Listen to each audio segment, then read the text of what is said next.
Я не люблю ходить на могилу. Зачем заниматься потусторонним миром, зачем заниматься несчастьем? Я с самого начала сказал, что философией я заниматься не буду, я не философ. Надо смотреть в будущее, на более реальные вещи. А то, что там будет, то будет.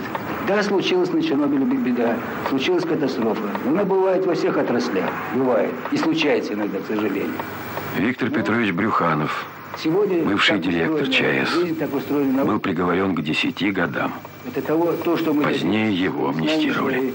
Образованностью. Ну, нет сегодня другого источника. Хотим или не хотим, она пока будет существовать.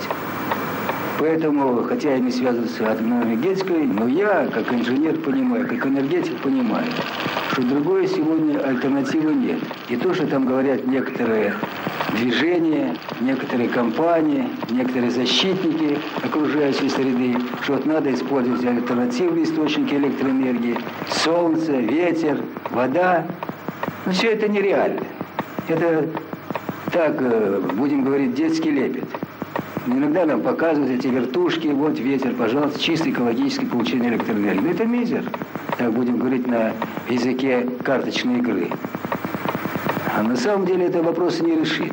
Солнце мы пока тоже построили одну установку в Крыму. Это тоже малое количество электроэнергии. Можно только показать, что-то изучать, к чему-то стремиться. А то, что станцию закрыли, сделали политический демарш, глупость совершили, дурацкий поступок, я так считаю. Почему?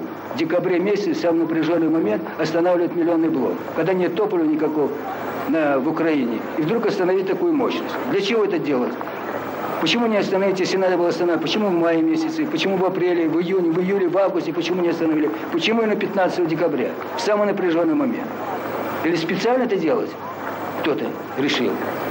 Поэтому вот это меня больше всего возмущает. Такое отношение к энергетике. Все привыкли, вот горит лампочка, как будто это от Бога солнце горит у нас, утром встает, вечером заходит. И так и со светом. Такого же не бывает. Надо немножко понимать и уважать энергетику. А сегодня разбазарили полностью энергетику. К чему мы катимся? Я уже не помню, уже, наверное, лет 20, и ни одной единицы мощности на Украине не видел. Ни единицы. Все дорабатывает свой срок. Все ресурсы, весь металл, здесь все механизмы выработали уже. И куда мы стремимся? К чему мы идем? Ветряки строить? Да, тогда надо в пещеры заходить и жить в пещерах. И пользоваться только солнечной электроэнергией. Вот такое у нас отношение к энергетике. Если раньше вводилось в Союзе ежегодно как минимум 10-12 миллионов киловатт вводилось ежегодно. Сегодня Китай такое же количество вводит ежегодно. Вьетнам, маленькая страна Вьетнам, каждый год какие-то мощности наводит. А Украина больше Вьетнама в несколько раз ни единицы не вводит. Ну куда мы идем? Для чего мы живем? Разве можно так относиться к энергетике? Вот так мы сегодня живем, и так мы сегодня работаем. И занимаемся так политиканством, сидим целыми днями, болтают, языком треплют. Да, там митинги, без Кучмы, Украина без Кучмы. Ну, не будет Кучмы, кто будет другой? Что-то изменится? Да ничего не изменится. Это мое мнение лично. И сегодня нет такого человека, который бы что-то изменил.